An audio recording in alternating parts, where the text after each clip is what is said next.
We're kind of live at episode number 27 of the Sports Swing podcast. The boys are ready, rocking and rolling. I feel like number 27 is kind of a hard one when we get to sports, but it should be entertaining to say the least. Stay tuned. Let's have a good time. Don't forget to like, sub, and join the Discord. Brain's not working yet, but we're hoping to get it warmed up. Let's go, boys.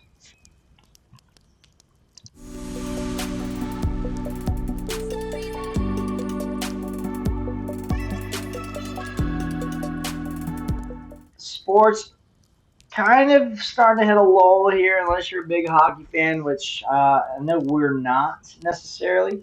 But NBA playoffs are a big deal right now. There's a couple moves happening in the NFL, and the Barclays Premier League is wrapping up next weekend, and we've got some stuff to say about it. So stay tuned here. Let's jump right in with a hot topic right now. The NBA is the hot sport right now. The playoffs. There's 4 teams left. I would say, other than maybe the Spurs, like historically, kind of an odd grouping of teams in the playoffs this late. I mean, that's agreeable. And kind of sort of. Turning champs. On paper, these teams should be the ones that are there. Right, I agree with that. Detroit, but it's just you usually have the Knicks having a collapse in the postseason, not making it out of round 2. But welcome to New York. Hey, fucking that man Jalen Brunson's a fucking problem. Are we gonna talk about Game 1 coming back down 22, 8 minutes left, push OT, win it? Disgusting. Yeah. Disgusting. Oh, you mean the streakiest team in all of NBA? They had a good 8 minutes. The biggest collapse, and arguably the biggest collapse in NBA playoffs history. Yeah. I'll tell you what. I kind of take back my comment a little bit. The Spurs are the team. When I talked about the teams, the Spurs are the team historically that has been doing well for the last 20 years, give or take a couple down years. The Cavs are right there in the same boat. They had a good dynasty type of run for a little bit. I wouldn't say dynasty. They had a really good run, and they've been doing the right things for a couple years, and injuries have kind of hurt them. So not totally shocked to see them where they're at. Now that I actually think through my whole statement, I'm gonna say I love an underdog story, so I'm gonna go with I think the Spurs beat the Thunder. I think the Thunder are still young. I think that they're going to. Spurs are younger though. I think maybe both teams just find that hunger. Maybe it's one of those things where it's like the West Finals will always be like the basically the finals. Like right now, whoever wins that game, I think wins it all. They'll have their hands a little full with the Cavs, but I don't know. Those two teams are rock solid. So I just think it depends on James Harden. That's all it comes down to. It always has, honestly, whatever team he's on. Yeah. He's either a dog or trash. Yeah. Yeah, he's like 1 or 2 right now in most playoff wins with no title. That's just the story of his career. He'll get you to the Western Conference Finals and then shit the bed. I think the Spurs need to just drop a bunch of money on somebody to put with Wemby, like one dude. Like, you're talking about dynasty level here. I'm gonna call it now. You give that dude one,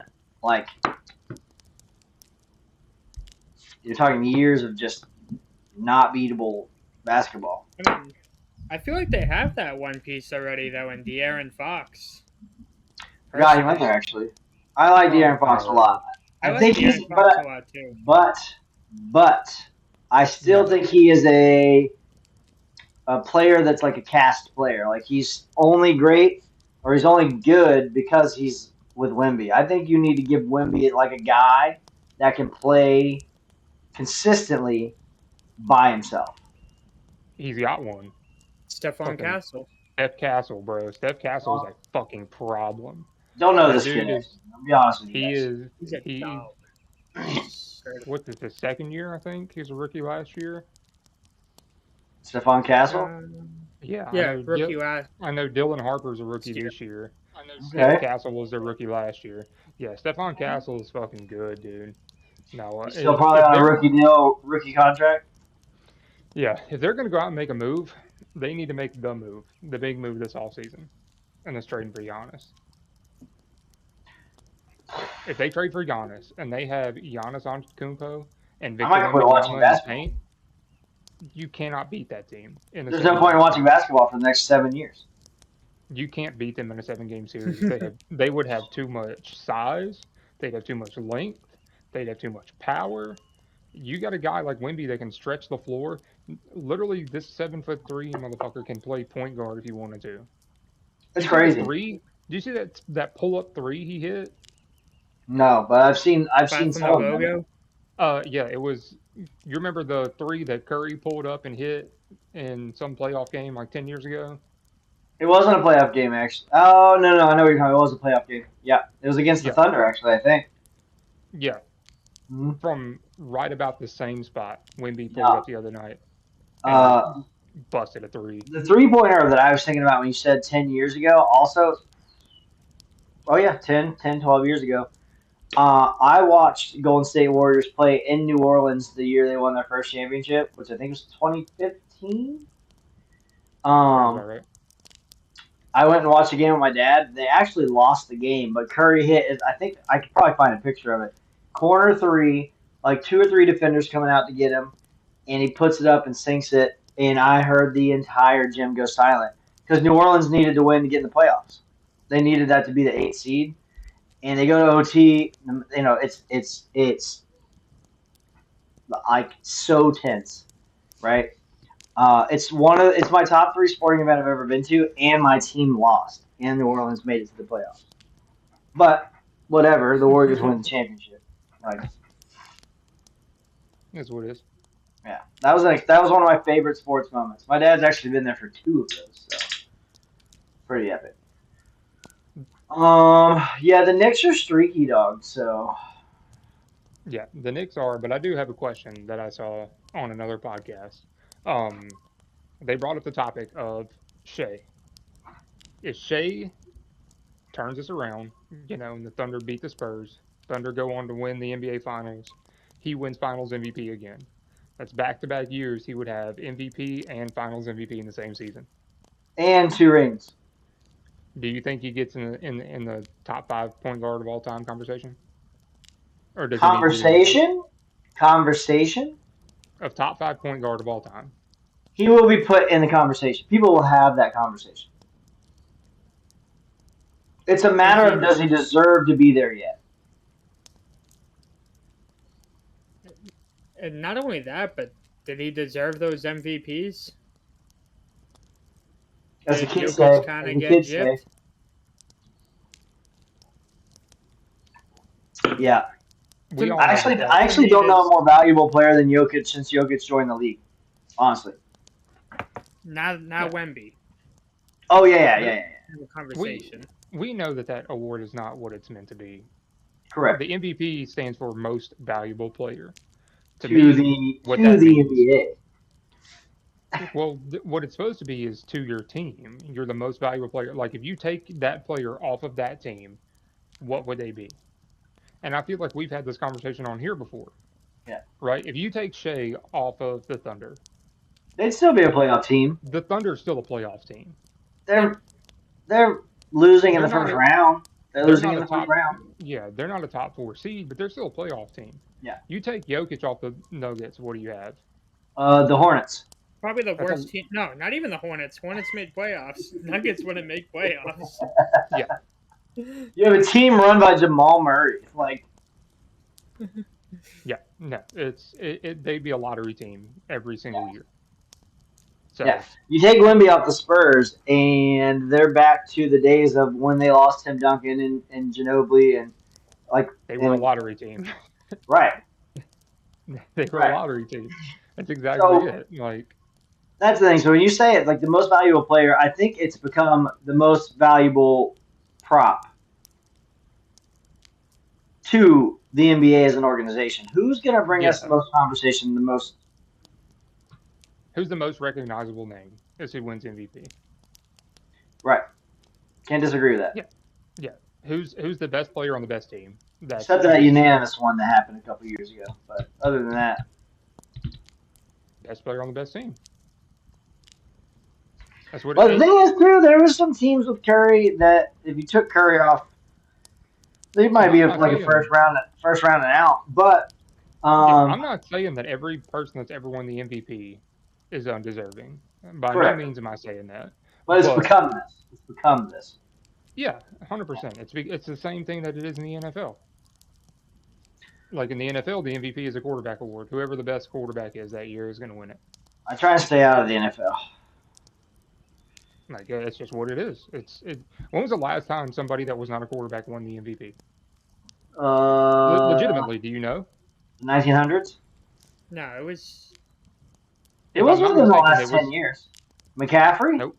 No, never won MVP. 2012.